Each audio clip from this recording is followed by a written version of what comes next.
Números capítulo 13. E eu gostaria que você não fechasse a Bíblia. E olha o que eu vou falar. E você que usa a Bíblia no seu smartphone, que você não fechasse o seu smartphone. Eu nunca pensei que eu ia falar isso. Estou ficando à toa. Não desligue seu celular. Amém? Glória a Deus. Você que está nos assistindo, abra a sua Bíblia no livro de Números, no capítulo 13. Quem achou, diga amém.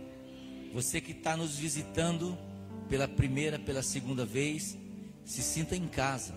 Aqui é a casa de Deus. Amém? Nós só colocamos ali Igreja do Nazareno para ter uma maneira de você achar. Amém? Mas se fosse fácil de achar, nós não precisaríamos colocar nome nenhum, placa nenhum. Mas aqui é a casa de Deus, que não tem placas. Amém? Que não é um Deus que prefere só um ou outro. Ele nos ama igualmente. Então você é bem-vindo. Observe aí do seu lado, se de repente o visitante está perto de você, está sem a Bíblia, ofereça uma carona para ele ou para ela. Quem achou, diga amém. Diz assim: disse o Senhor a Moisés: envia homens que espiem a terra de Canaã, que eu hei de dar aos filhos de Israel. De cada tribo dos seus pais enviareis um homem, sendo cada um príncipe. Repita comigo: sendo cada um entre eles. Enviou Moisés do deserto de Pará, segundo o mandamento do Senhor, todos aqueles homens que eram cabeça dos filhos de Israel. Amém?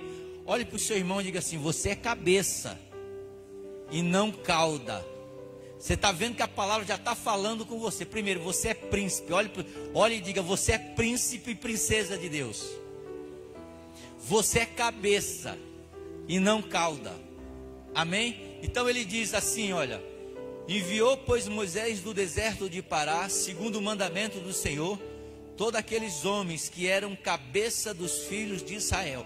Aí ele começa aí falar o nome das tribos e o nome dos caras lá, dos príncipes que foram lá. Pula para o verso 17. Diz assim: enviou, pois, Moisés a espiar a terra de Canaã, e disse-lhe: subi ao Neguebe e penetrai nas montanhas. Vede a terra, que tal é, e o povo que nela habita, se é forte ou fraco, se são poucos ou muito. E qual é a terra em que habita, se é boa ou má? E que tais são as cidades em que habitam, se é arraiá ou se são em fortaleza? Também qual é a terra, se é fértil ou estéril, se nela há matas ou não? Tende ânimo e trazei do fruto da terra. Era aqueles dias, o dia das premissas das uvas. E assim subiram os espias e espiaram uma terra desde o deserto de Zim até Reobe, a entrada de Amate. E subiram pelo Neguebe e vieram até Hebron. E estava ali Aimá, Sesai, Tamaia, filho de Anak. 23. Depois vieram até o vale de Escom. E dali cortaram um ramo de vide com um cacho de uva, o qual trouxeram 2 homens numa vara, como também romãs em figo. Já imaginou que terra fértil? Cacho de uva que tinha que ser 2 pessoas para trazer. E esse lugar se chamou o Vale de Escom, por causa do cacho que ali cortaram os filhos de Israel. Ao cabo de 40 dias, voltaram de espiar a terra. Caminharam e vieram a Moisés e a Arão e a toda a congregação dos filhos de Israel no deserto de Pará e Cádiz. E deram-lhe conta a eles e a toda a congregação, e mostraram o fruto da terra. Relataram a Moisés e disseram: fomos à terra que nos enviaste, e verdadeiramente mana leite e mel, e este é o fruto dela. O povo, porém, que habita nessa terra é poderoso, e a cidade muito grande e fortificada. E também vimos ali os filhos de Anak. E os amalequitas habitam na terra do Neguebe. Os heteus, jebuseus, amorreus habitam nas montanhas. Os cananeus habitam ao pé do mar e pela ribeira do Jordão. E então Calebe fez calar o povo perante Moisés e disse: Eia, subamos e possuamos a terra, porque certamente prevaleceremos contra ela. Porém os homens que com ele tinham subido disseram: não poderemos subir contra aquele povo, porque é mais forte do que nós.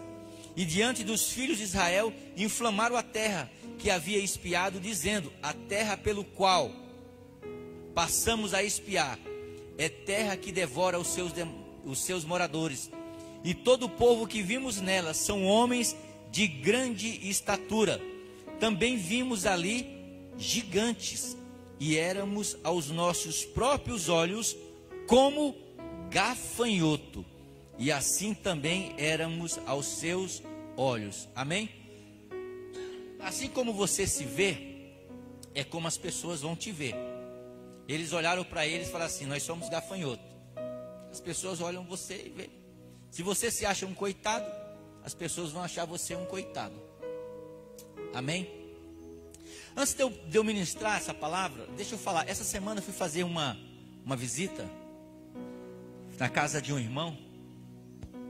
E esse irmão me contou tanto testemunho de bênção,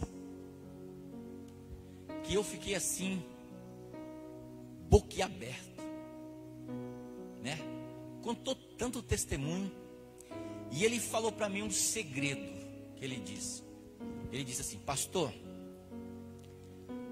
todas as vezes que eu vou na igreja, eu vou e eu sento e eu presto atenção na palavra que é ministrada. E aí ele falou uma coisa que eu nunca mais vou esquecer. Ele disse: toda palavra para mim que é ministrada no domingo, ela é como um mapa da semana. Deus está falando comigo ali no domingo tudo aquilo que vai acontecer na semana. Ele está me dando as oportunidades, Ele está me dando sabedoria para mim tomar as decisões, para mim dizer sim e para mim dizer não, né?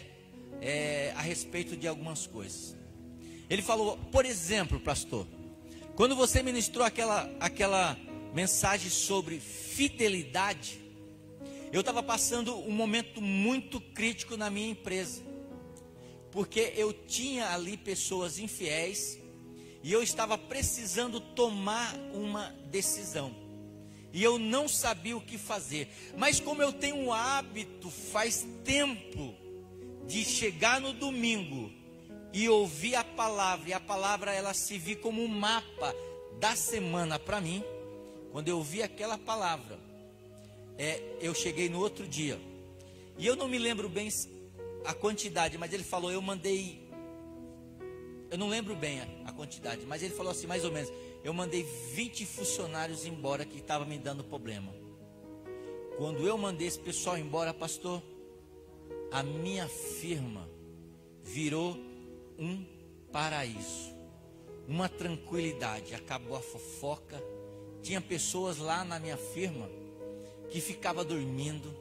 Tem pessoas lá na minha firma que assistiram a Copa inteira, todos os jogos, porque quando tem muita gente, não tem como controlar tudo. E aí agora, pastor, eu estou na maior paz lá na minha empresa. E aí ele contou muito testemunho daquilo que ele estava falando. E aí calhou bem para mim, porque nessa semana eu estava pensando assim, cara, eu ministro tanto na igreja, e a sensação que dá é que eu estou jogando palavras ao vento, que ninguém está ouvindo a mínima, o pessoal não está nem aí para o que está ministrando.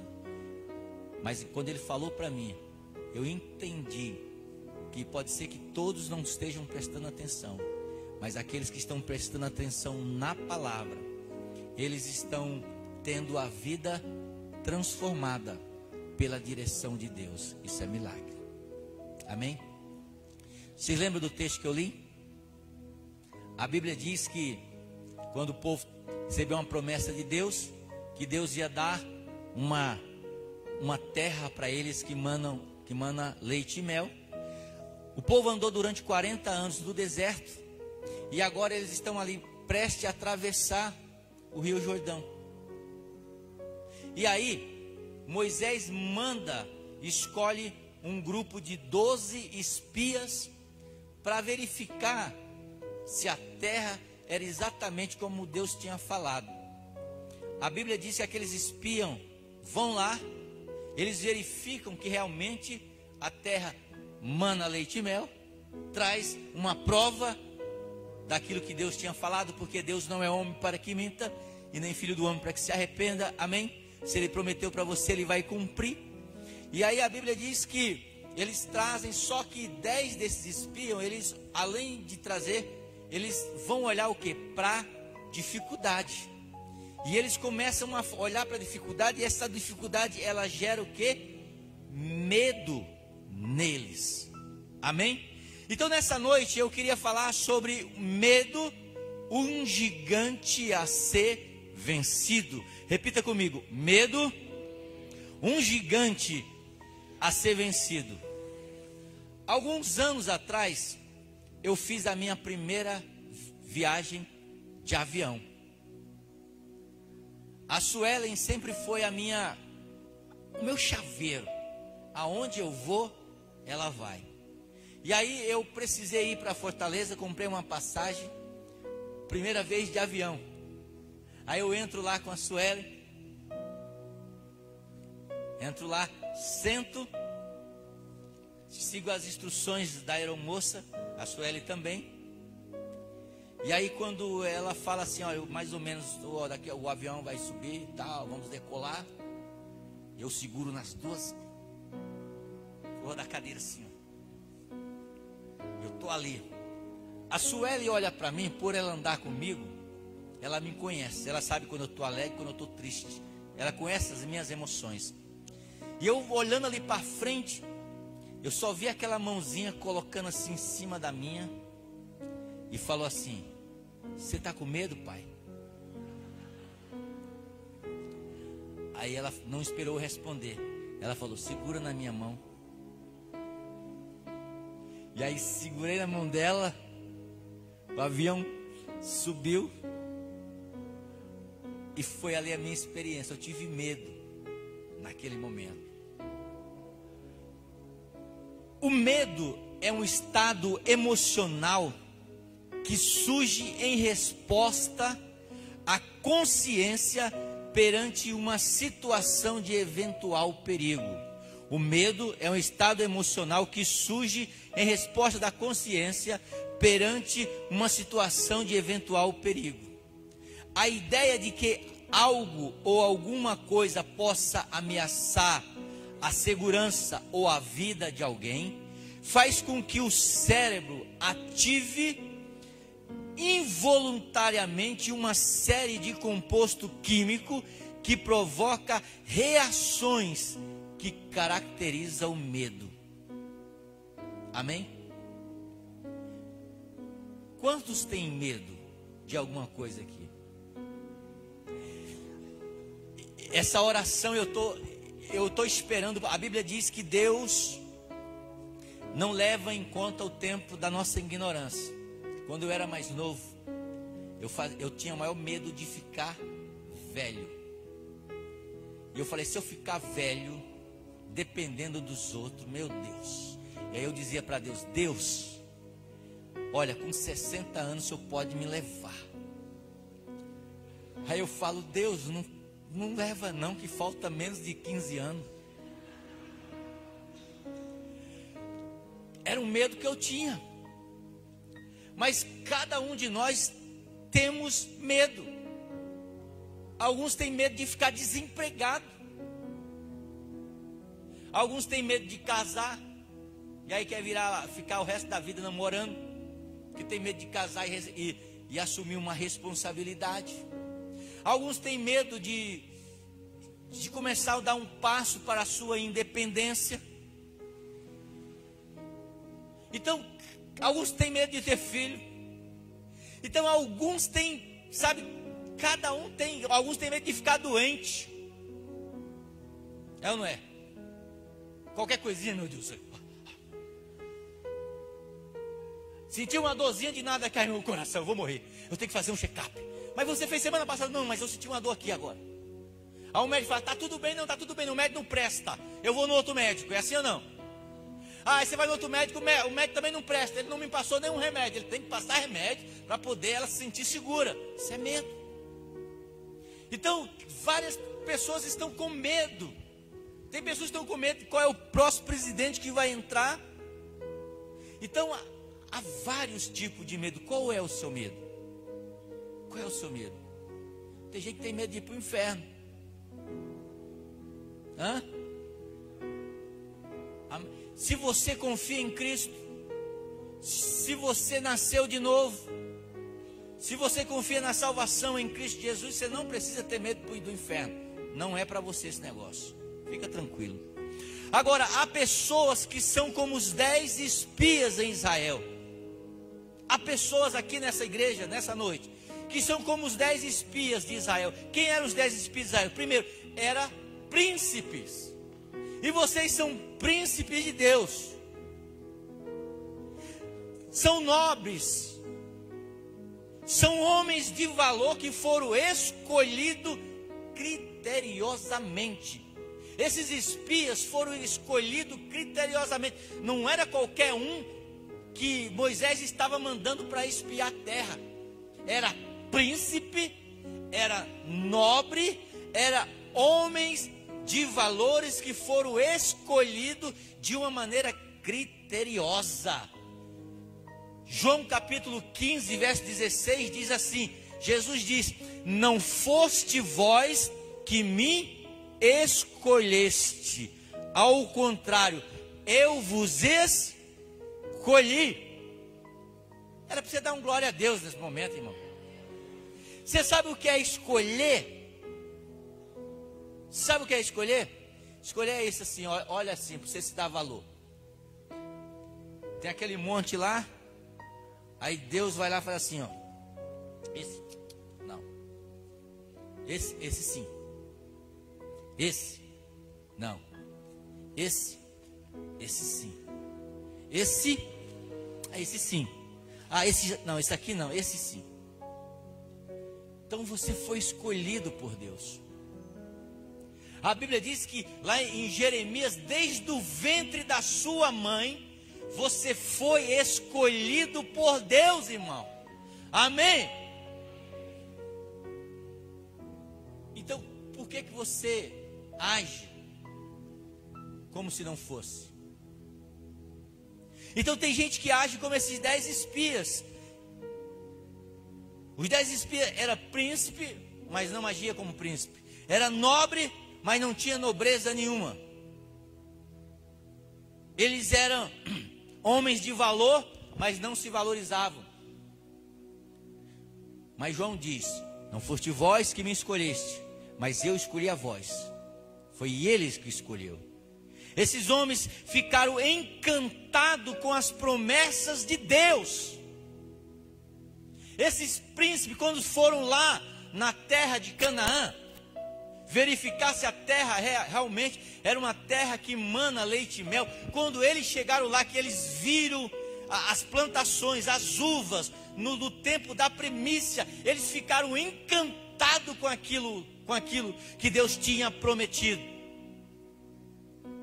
Todavia, na hora de dar o relatório, eles disseram a Moisés: a terra é boa, mas devora os seus habitantes.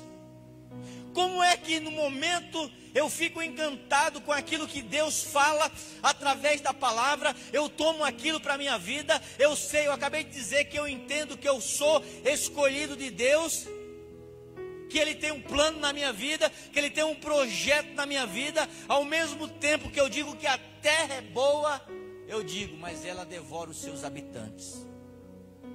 A falta de fé nas promessas de Deus, ela produziu o quê? Nos espias, medo. Você sabe por que você tem medo? Porque talvez falte fé na promessa que Deus fez na tua vida. E você está olhando a circunstância. Você está tirando o olhar da promessa que Deus fez para você e está olhando aquilo que está acontecendo no momento. Então a falta de fé na promessa de Deus, ela produziu nos espias medo. Agora, quais são os sintomas desse medo que foram revelados nos espias? Primeiro sintoma, senso de fraqueza. Repita comigo, senso de... Olha o que diz o capítulo 13 e o verso de número 31. Porém os homens que com ele tinha subido disseram: não poderemos subir contra aquele povo, porque é mais forte do que nós. Então o primeiro sintoma do medo daqueles espias, quando eles olharam a circunstância, gerou um medo nele que produziu o quê? Um senso de fraqueza. Ele estava dizendo: eu não consigo, eu não vou conseguir vencer, nós não vamos conseguir derrotar esse gigante, nós não vamos conseguir avançar, nós não vamos conseguir conquistar a terra. E aí você olha para a dificuldade que o mundo está oferecendo, a dificuldade que o Brasil está passando. Aí você diz assim: eu não vou conseguir, eu vou ficar desempregado, não vai dar certo para mim, eu não consigo achar um emprego, eu não consigo receber uma cura. Sabe o que é isso, irmão? Senso de fraqueza. É dessa maneira que o diabo quer que você se sinta. Deixa eu dizer uma coisa para você. Provérbios diz: assim como o homem imagina no seu coração, assim ele será. Quem é você? Um derrotado ou um vencedor? Quem é você? Aquele que conquista ou é conquistado? Essa visita que eu fiz na casa desse irmão me abençoou muito. Ele recebeu uma promessa de Deus nessa igreja. E essa promessa durou 2 anos. Deus dizendo para ele assim: ó, você vai ser dono de uma empresa. E ele trabalhando para outras pessoas.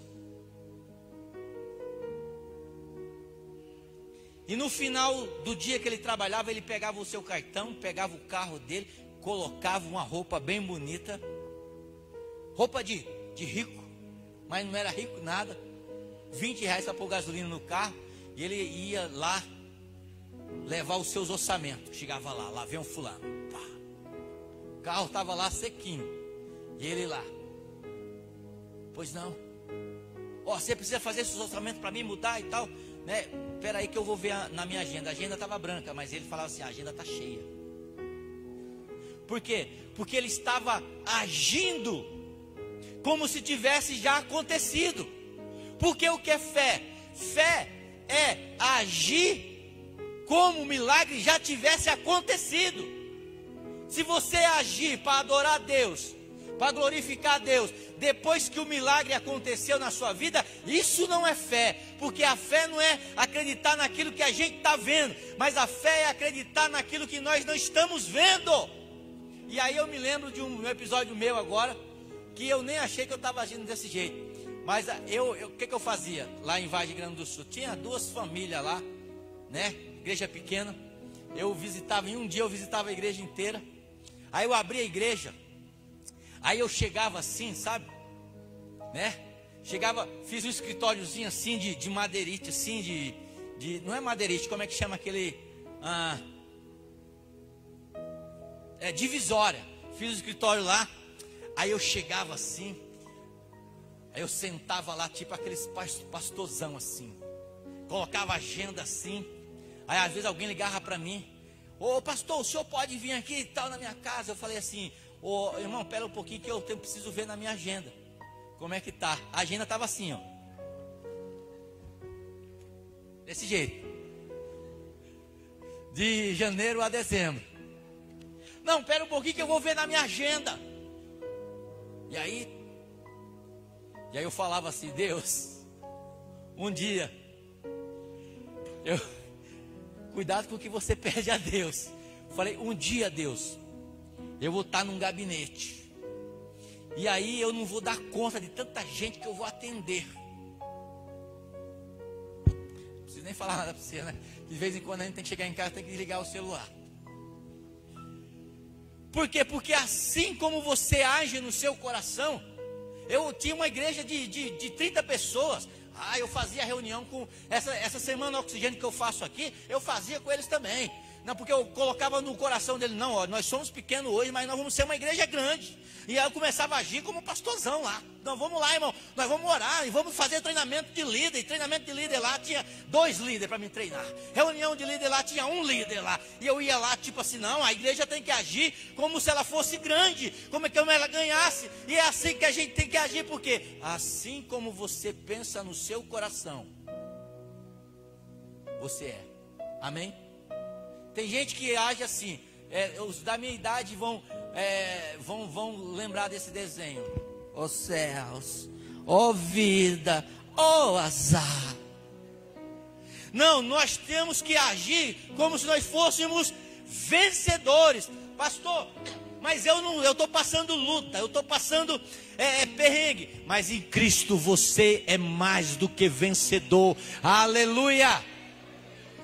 Deixa eu falar uma coisa, quando Davi assumiu o reinado, ele mandou chamar Mefibosete. Quem era Mefibosete? Mefibosete era filho de Jonas.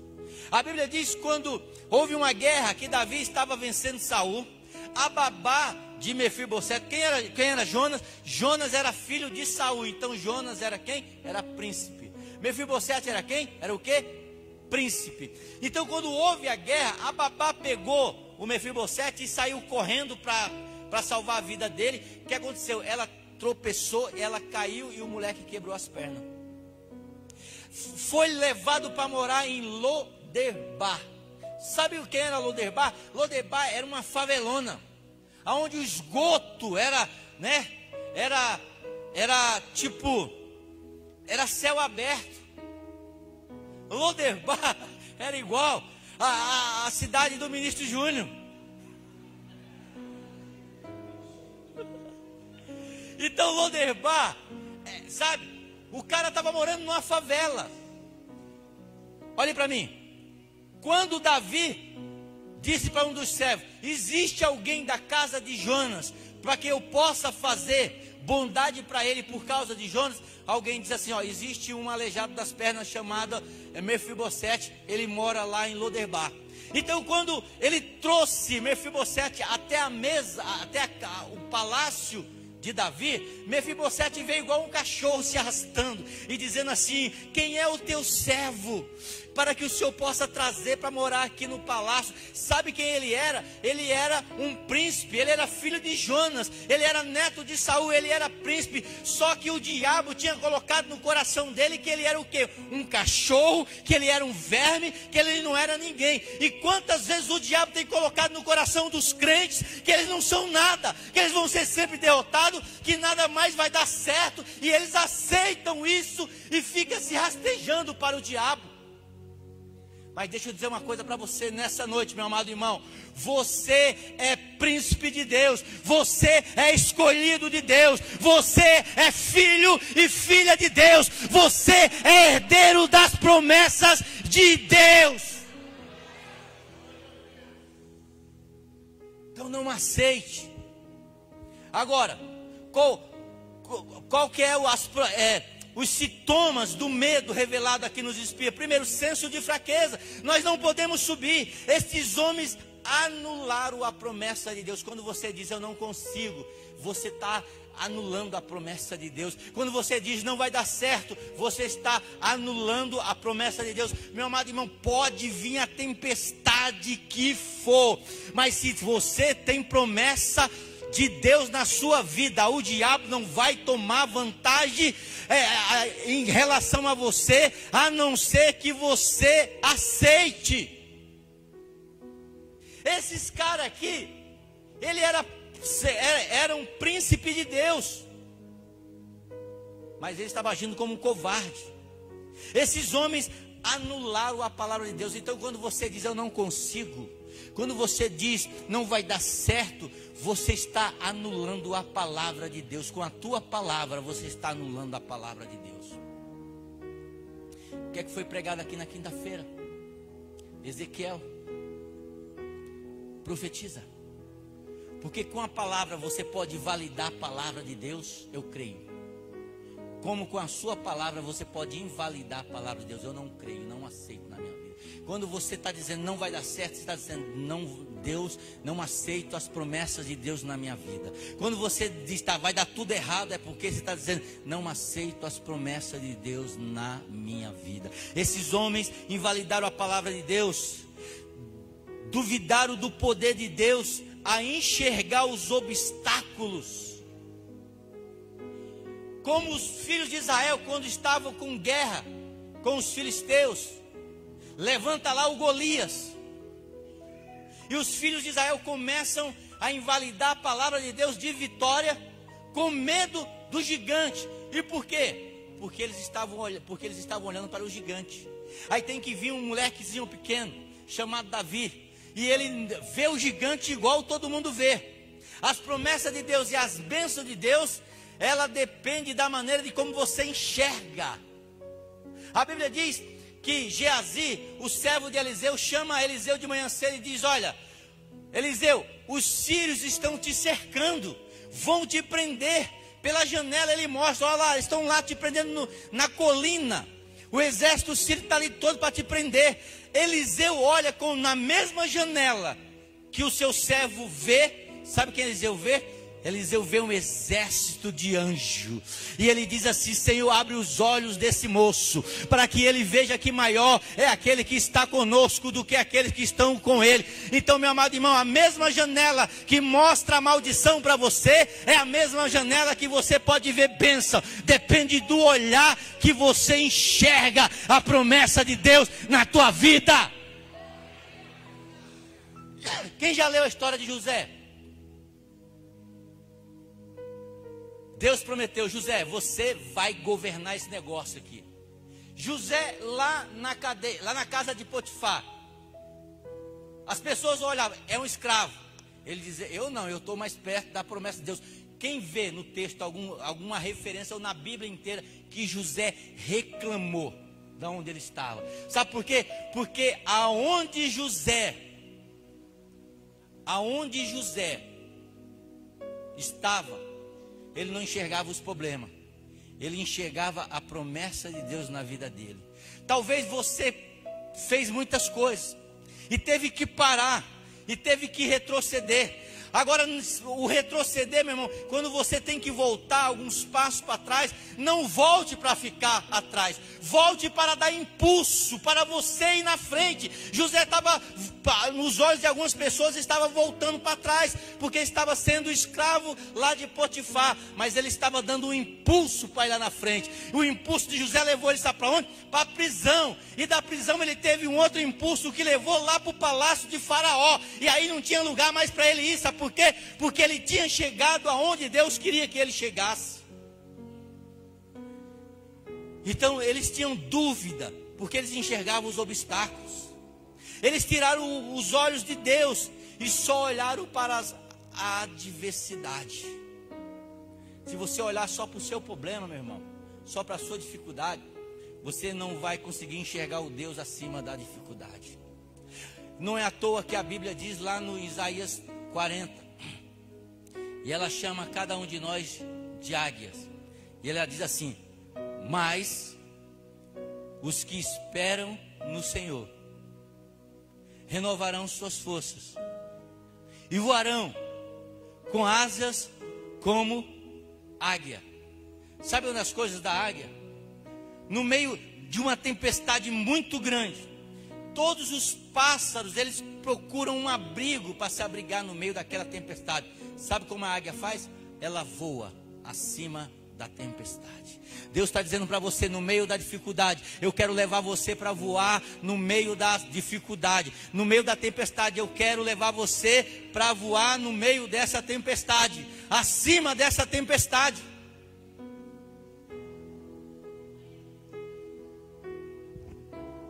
Eu tenho que falar do irmão de novo que eu fui fazer a visita, porque eu fui muito abençoado. Eu fui abençoado de todas as formas.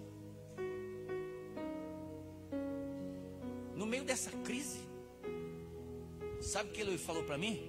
Pastor, eu já peguei, mas peguei serviço para o ano inteiro, mas já peguei mais serviço. Falei, pô, mas mas aí eu entendi, até eu me achei pequeno demais perto dele. Falei assim, quando eu escuto a palavra no domingo, é o mapa da minha semana. Então se Deus falar que sim, é sim. Se Deus falar que não, é não. Eu estou atento àquilo que Deus está falando para mim. Eu digo, Deus, fala comigo. Eu não estou preocupado.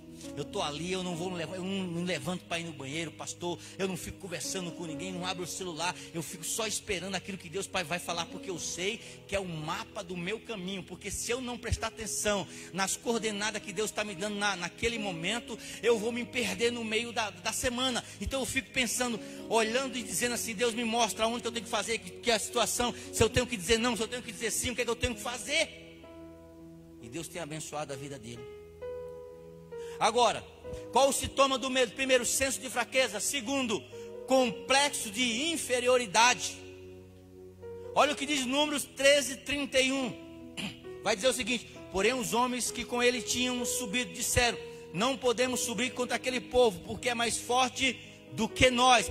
Complexo de inferioridade, porque é mais forte do que nós. Não, só vai dar certo para aquele irmão.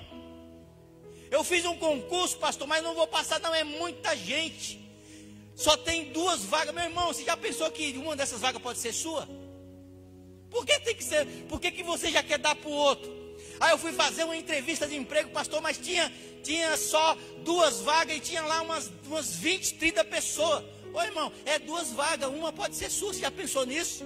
Aí você diz, não vai dar, pastor, porque tinha muita gente lá e não vai dar. Você está transferindo para o outro já. Você está dizendo, eu não acredito já. Então eles tinham o quê? Complexo de inferioridade.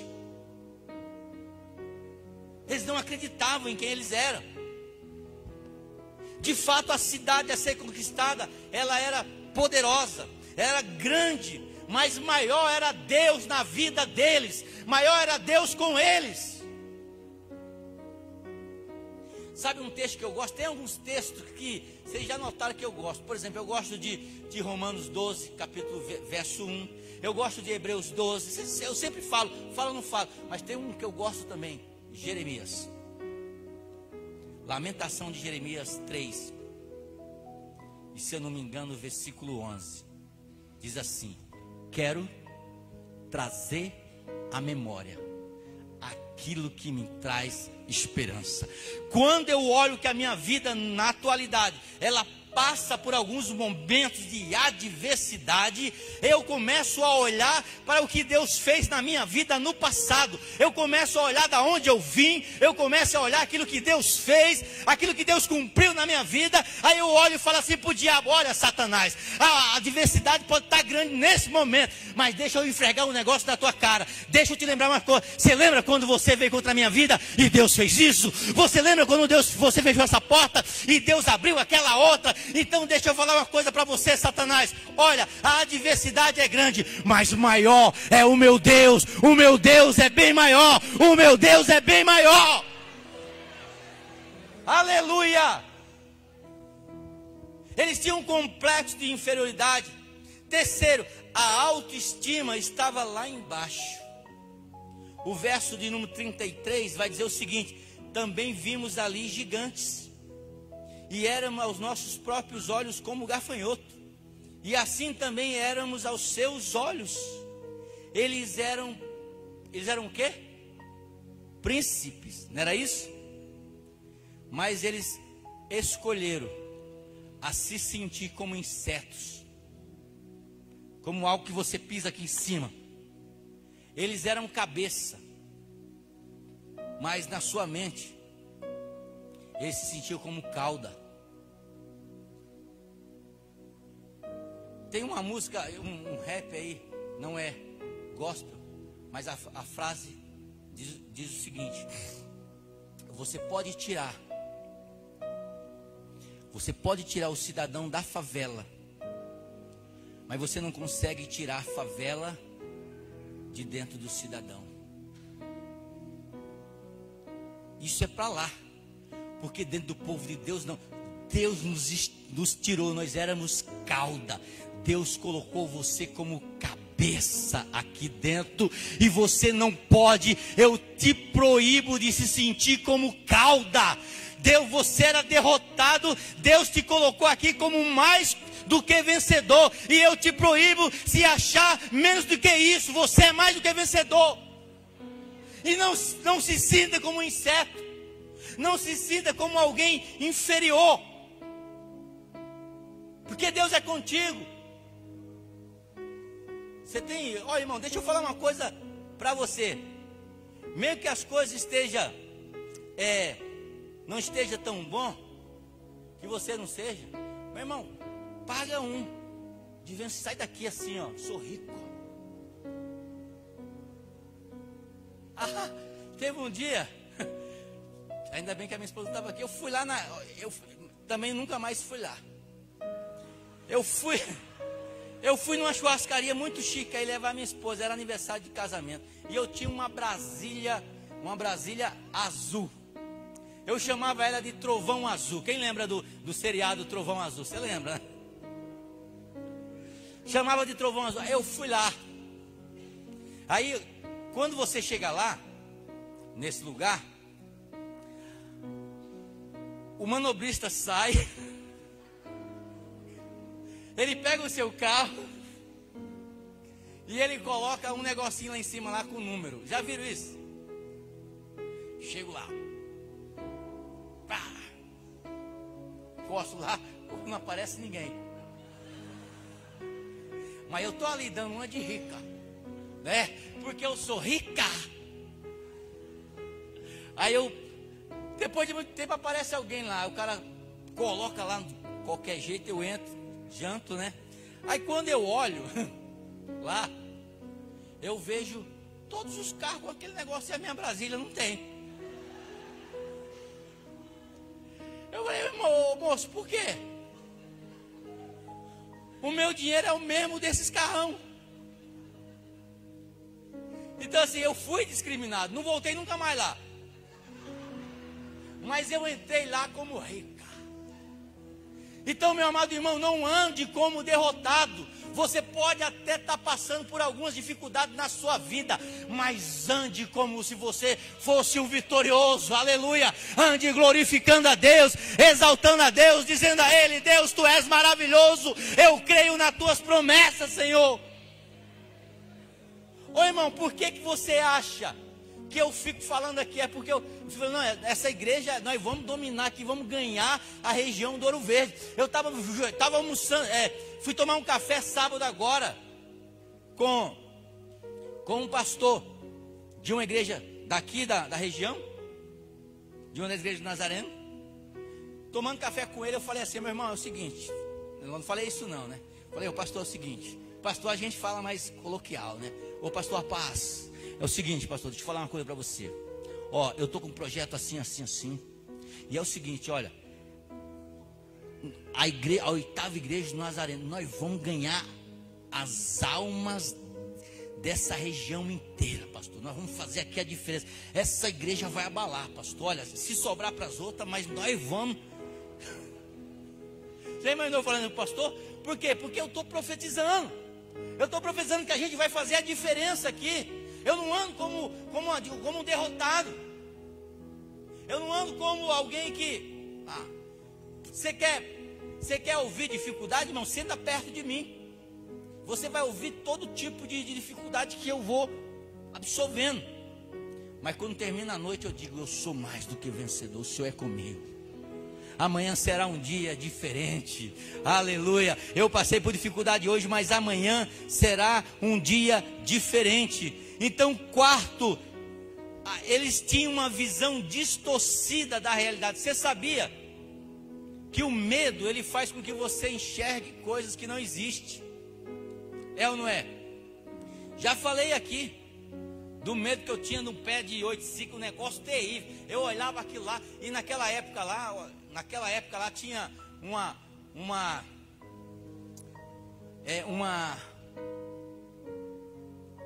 um filme que passava na Globo, tipo um seriado que passava na Globo, terça-feira, chamava Casa do Terror, né? Segunda-feira era Segunda Sem Lei, e na terça-feira era Casa do Terror, era filme de terror. E sempre esse filme de terror tinha umas árvores assim, e toda vez que eu ia levar a comida do meu avô, tinha aquela árvore bem grande assim. Quando eu olhava lá, aí eu ia lá. Eu não era nem religioso, não gostava de ir na igreja, mas eu falava assim: Ave Maria, cheia de graça, o Senhor é convosco, bendito suas vozes entre a mulher. Eu ia rezando Ave Maria lá, passando, correndo, com medo daquele negócio, com medo de achar um capeta, um demônio, um negócio lá. Mas eu passei ali durante vários anos, nunca achei nada. Sabe por quê? Porque o medo, ele distorce a realidade. O verso 33 diz: éramos como gafanhoto aos seus olhos. Eles eram o quê? Príncipe, sim ou não? Príncipe. Mas eles estavam com tanto medo que eles se viam como insetos, como gafanhoto. Como é que você se vê? Olha para o seu irmão e pergunta para ele: como é que você se vê? O medo é terrível, irmão. Em Mateus, capítulo de número 14, olhe para mim. Mateus, capítulo número 14, verso 22. A Bíblia diz que os discípulos estão passando ali o mar da Galileia, na terceira vigília da noite. E aí de repente vem um vento muito grande e começa a sacudir o barco. A Bíblia diz que eles começam a ficar com medo. E no meio do medo, no meio daquela dificuldade, porque toda dificuldade, meu irmão, se você crê em Deus, Ele vai te socorrer. Porque Jeremias diz assim: olha, você não vai, quando passares pela água, ela não te submergirá. Quando passares pelo fogo, ele não te queimará, eu estarei contigo. Então, meu amado irmão, toda dificuldade, Deus está conosco. E os discípulos estavam com dificuldade tão grande, e eles começaram a olhar para a dificuldade tão grande, que quando Jesus veio para socorrer eles, o que é que eles falaram? Um fantasma. Tem gente que Jesus está vindo para abençoar a vida dele, ele está com tanto medo que ele está dizendo: é fantasma. Tem gente que Deus está chegando na vida dele para fazer um milagre na vida dele, ele olha e diz: é fantasma. Ei, deixa eu falar para você nessa noite, quem está falando aqui é Deus para a sua vida, não é fantasma. Ele quer fazer um milagre na tua vida. Agora, o que fazer quando descobrimos que o medo está nos dominando? Quem é dominado pelo medo aqui? O que fazermos diante desse texto? Quando você descobrir que o medo está dominando: pastor, estou com medo de fechar minha firma. Pastor, estou com medo do meu comércio não dar certo. Ei, meu irmão, deixa eu falar uma coisa para você. Olha o que a Bíblia diz. O que fazer diante desse texto? Quando você descobrir que o medo está te dominando: primeiro, quebrante-se diante de Deus. Olha o que diz o verso de número 5 do capítulo 14 de Números. Verso de número 5 e 6. O pessoal começou a murmurar, e Deus ameaçou a se afastar e destruir o povo. O verso 5 diz: então Moisés e Arão caíram sobre os seus rostos perante a congregação dos filhos de Israel, e Josué, filho de Num, e Calebe, filho de Jefoné, dentre os que espiaram a terra, rasgaram as suas vestes. Quando você perceber que o medo está te dominando, quebrante-se diante de Deus. Diga: Deus, o medo está me dominando. Senhor, me ajuda, Senhor, a vencer o meu medo. Segundo, firme-se nas promessas infalíveis de Deus. Quando você notar que o medo está te dominando, primeiro, quebrante-se diante de Deus. Segundo, firme-se na promessa infalível de Deus. Olha o que diz o verso 7 do capítulo 14. E falaram a toda a congregação dos filhos de Israel, dizendo: a terra pelo meio do qual passamos a espiar, ela é muitíssima boa, é uma terra boa. Não devemos nos influenciar pelos comentários, pelas críticas e pelo desânimo. Firme-se nas promessas de Jesus. Firmes nas promessas de Deus. Terceiro, conheça a estratégia de Deus para vitória. Você sabia que Deus tem uma estratégia para a sua vitória também? Olha o que diz o verso de número 8 se o Senhor se agradar de nós. Olha a estratégia de vitória de Deus. Faça com que Deus se agrade de você.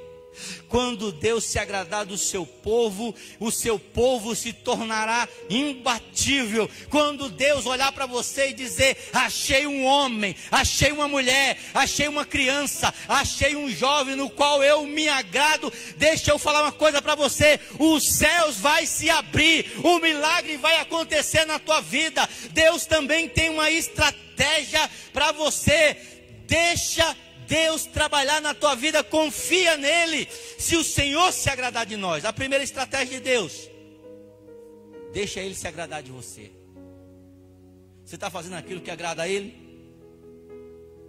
Segundo, verso de número 9: tão somente não seja rebelde. Tão somente não seja rebelde contra o Senhor, e não tem mais o povo dessa terra, porquanto com pão os podemos devorar. Retirou-se dele o seu amparo. O Senhor é conosco. Sabe qual é a estratégia de Deus para você vencer? Deixa ele estar contigo. Emmanuel quer dizer: Deus é conosco. A nossa vitória não vem da nossa força, mas da presença do Deus conosco. A nossa vitória não vem da nossa força, mas da presença do Emmanuel, do Deus conosco. Terceiro, Números capítulo 14, verso 9: tão somente não seja rebelde contra o Senhor. Não há vitória para o povo de Deus enquanto houver no meio deles erva danina, a rebeldia. Deus não opera no meio da rebeldia. Uma hora ou outra o rebelde vai colher. Uma hora ou outra Deus vai vir tomar satisfação. Porque a Bíblia diz que de Deus não se zomba. Porque aquilo que o homem plantar, isso ele vai colher. Qual que é a estratégia? Não ser rebelde diante de Deus. Agora, como Deus trata a questão do medo no meio de vós? Primeiro, Deus traz livramento nos que crê na sua palavra. Segundo, Deus mostra o cansaço com a incredulidade diante de tantos sinais ao seu favor. Olha o que diz o número capítulo 14, verso 11: até quando esse povo me tratará com pouco caso? Até quando se recusará a crer em mim, apesar de todos os sinais que eu realizei no meio deles? Até quando você se recusará a acreditar em Deus, depois de todos os milagres que Ele já fez na nossa vida? Amém? Quero terminar com isso. Conta-se uma história que no aeroporto, uma criança, enquanto aguardava o embarque do avião, ela brincava ali com seus brinquedos ali no saguão do aeroporto. De repente escuta aquela voz para fazer a fila. Então o pessoal lá, a aeromoça, chama a primeira criança: olha, entra. A criança entra, depois entra os passageiros. Todo mundo senta na sua poltrona. A criança pega, quando ela senta, ela abre a sua mochila pequena, ela tira um desenho e ela começa a pintar naquele momento. Naquele momento o avião ele sobe. E alguns estão ali igual eu, com medo. E a criança está ali tranquila. De repente, olha para um lado, outras crianças ali fazendo aquele com medo, fazendo aquela algazarra, e aquela criança tranquila pintando o seu desenho. De repente o avião passa por uma turbulência, começa a chacoalhar, e a criança continua pintando o seu desenho. E os passageiros, todo mundo com medo, todo mundo orando, rezando, pedindo perdão dos pecados, e a criança pintando. Quando passa aquele momento de turbulência, que o avião ele começa a se estabilizar tranquilo, Uma pessoa, um adulto que estava vendo aquela criança, ele não se conforma de ver aquela situação, ele chega perto da criança e ele diz: tudo bem? A criança diz: comigo está tudo bem, e com você? Aí o adulto diz: eu queria fazer uma pergunta para você. Eu vi que todo mundo aqui ficou com medo nesse voo, uma hora ou outra, e eu estou vendo que você está tão tranquilo, mesmo passando por aquele momento de turbulência, que nós pensamos que o avião ia cair, você estava tranquilo. Por que você estava tão tranquilo? Aí a criança olha, sorri para ele, e ela diz: porque é o meu pai que está pilotando esse avião. Se Deus é o piloto da sua vida, por que você está com medo?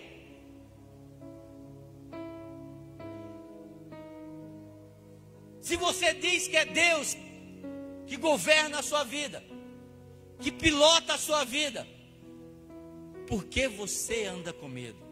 Isaías capítulo 41, verso 10 diz: não temas, porque eu sou contigo, não te assombres, porque eu sou o teu Deus, eu te fortaleço, eu te ajudo, eu te sustento com a minha mão direita.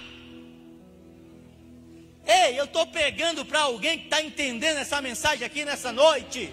Aleluia! Se Deus é o piloto da sua vida, por que você está com medo? 3 princípios de Deus para acabar com todo medo do seu coração. Primeiro, marca aí, verdade bendita: você não é o que pensa que é. Repita: eu não sou o que penso que sou. Segundo, você não é o que as pessoas dizem que você é. Repita comigo: eu não sou o que dizem que eu sou. Você é o que Deus diz que você é. Repita comigo: eu sou o que Deus diz que eu sou. Aleluia! E em Cristo a Bíblia diz que você é mais do que vencedor. Será que tem alguém aqui que está entendendo isso? Será que dá para você aplaudir o nome de Jesus? Aleluia! Fique de pé, fique de pé. Oh, adore, adore, adore, adore. Aleluia! Você é aquilo que Deus diz que você é. Ninguém pode dizer quem você é. Ninguém pode dizer. Ninguém pode dar uma identidade para você. Quem dá identidade para você é o seu pai. Diga: quem diz quem eu sou é o meu pai. Quando as minhas filhas nasceram, vai ser isso, vai ser aquilo, põe o nome daquilo. Aí o pai aqui foi lá, o nome dela vai ser Andressa, o nome dela vai ser Suelen. Está lá na identidade dela, Suelen, e está lá na identidade Andressa. Sabe por quê? Porque não são as pessoas que dizem quem você é. É o seu papai do céu que diz que você é. E em Cristo você é mais do que vencedor. Oh Deus, em nome de Jesus, nessa noite, Pai, eu quero neste momento, ó Deus, que o Senhor venha resgatar, meu Deus, a nossa identidade em Ti, meu Pai. Que o diabo, ó Deus, não venha colocar medo no nosso coração. Que o diabo, ó Deus, não venha colocar temor na nossa vida, meu Pai. Em nome de Jesus Cristo, nessa noite, Pai, eu quero te pedir, abençoa o teu povo. A tua palavra diz que o verdadeiro amor, ele lança fora todo medo. Então, em nome de Cristo Jesus, abençoa a tua igreja. Abençoa, meu Deus, o teu povo. Que essa semana, Senhor, essa pessoa que estava com medo, ó Deus, de tomar algumas decisões na sua vida, que o Senhor possa dar sabedoria, que a tua palavra possa conduzir essa pessoa a tomar essa decisão diante da tua palavra, diante do teu querer. Que essa pessoa possa entender, ó Pai, que ela não é inseto, mas que ela é príncipe, que ela não é cauda, mas que ela é cabeça em Cristo Jesus. Então, em nome de Jesus, ó Pai, abençoa a tua igreja em nome de Jesus. Aleluia. Que Deus possa abençoar a sua vida. Lembra do mapa que eu disse que a palavra é o mapa da semana? Esse é o seu mapa. Esse é o seu mapa. Lá em Isaías diz assim: este é o caminho, andai por ele. Aleluia. Ele diz, ele aponta, Deus aponta: este é o caminho, andai por ele. Glória a Deus. Que Deus abençoe a sua semana, sua casa e a sua família. Glória a Deus. Aleluia. Ministério de Louvor, eu aguardo vocês lá na sala de reunião. Domingo nós não teremos EBD.